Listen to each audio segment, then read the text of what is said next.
प्यारे बच्चों, आज हम आपको कक्षा 10 इंग्लिश यानी क्लास 10 का इंग्लिश का इंपॉर्टेंट क्वेश्चन बताऊंगा जो सेंट्रल आइडिया होगा, जो पोइट्री से होता है। मैं आपको बता देना चाहता हूं, ये कक्षा 10 में यानी क्लास 10th में आपका जो इंग्लिश का पेपर होता है उसमें पोइट्री से सिर्फ 7 नंबर का क्वेश्चन पूछता है। और वो 7 नंबर वाला क्वेश्चन कौन कौन रहता है, तो क्वेश्चन नंबर 27 और क्वेश्चन नंबर 28 वाला जो क्वेश्चन होता है वह पोएट्री से होता है और बहुत सिंपल होता है। और मैं आज आपको 7 नंबर की बात बताऊंगा जिसमें 4 नंबर अभी क्लियर करा दूंगा और 3 नंबर तो कभी भी आप कर सकते हैं।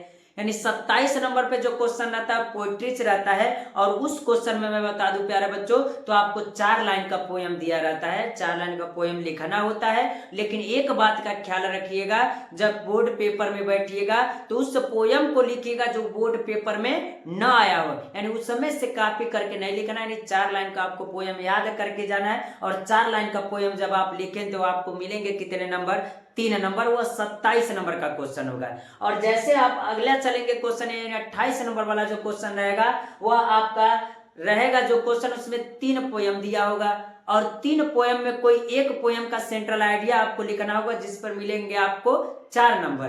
तो आइए प्यारे बच्चों, आज मैं lesson first dust of snow का मैं आपको सेंट्रल आइडिया बताऊंगा और बहुत आसान भाषा में बताऊंगा जो एक ही बार में आपको याद हो जाएंगे, दोबारा रटने की जरूरत नहीं पड़ेगी। आइए प्यारे बच्चों देखते हैं इसका सेंट्रल आइडिया क्या कह रहा है। तो कह रहा है the poem dust of snow is written by Robert Frost. और मैं प्यारे बच्चों मैं आपको यह बात बता दूं, एक बात का केयर कीजिएगा। सबसे पहले जब सेंट्रल आइडिया कोई बच्चा लिखता है तो उसको एक समस्या होती है कि सेंट्रल आइडिया हम स्टार्ट कहां से करें।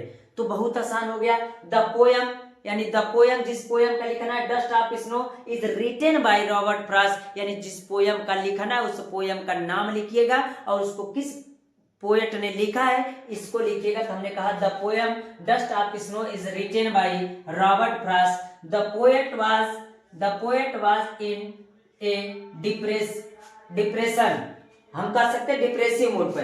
यानी जब पोएट एक बार क्या था, थोड़ा सा डिप्रेसिव मूड में था। फ्रॉम ए हेमलॉक ट्री, यानी एक बलूत के वृक्ष के पेड़ के नीचे क्या था, निकाल सकते हैं हेमलॉक ट्री के पेड़ के नीचे था।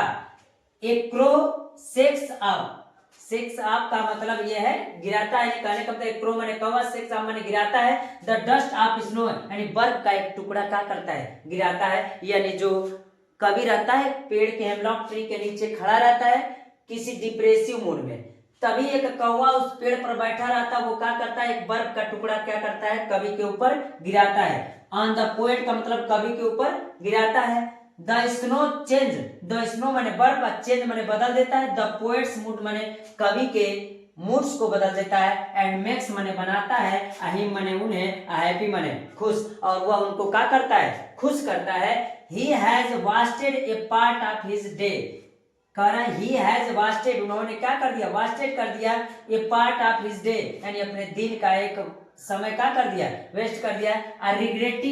रिग्रेटिंग पछतावे का नहीं एक समय क्या कर दिया वेस्ट कर दिया। बट मैंने लेकिन, नाउ मैंने अब, विथ द चेंज यानी विथ द चेंज यानी इस बदलाव से, ऑफ द मूड माने मूड के यानी मूड के इस बदलाव से, ही वांट टू यूटिलाइज, ही माने वह, वांट्स माने चाहते हैं, टू यूटिलाइज का मतलब होता है परिवर्तन करना, और the rest of the day यानी बाकी बचे हुए दिन को क्या करना चाहते हैं वो परिवर्तन करना चाहते हैं। कहने का मतलब जब बर्फ का टुकड़ा गिराता है तो उस समय उनका मूड बदल जाता है, बाकी जो दिन बचा है उसको क्या करना चाहते हैं प्रयोग करना चाहते हैं। द पोएट वांट्स यानी कभी चाहता है, टू कन्वे दैट यानी यह समझाना चाहना है बताना चाहता है, समटाइम्स मैंने कभी कभी, सर्टेन मोमेंट्स यानी छोटा क्षण कर सकते हैं, यानी किसी छोटे समय में क्षण में, एक्शन विच सिम्स जो सिंपल प्रतीक होता है, हैव ए लार्ज सिग्निफिकेंस का मतलब होता है चेंज कर देता है। यानी कभी कभी जो कोई चीजें छोटी दिखाई देती है वो बड़ा परिवर्तन कर देता है। यानी इस प्रकार आप प्यारे बच्चों डस्ट ऑफ स्नो का सेंट्रल आइडिया आप बहुत आसानी से लिख सकते हैं, इसमें आपको कोई दिक्कत नहीं होगा। इस पर आपको 4 नंबर मिलेगा।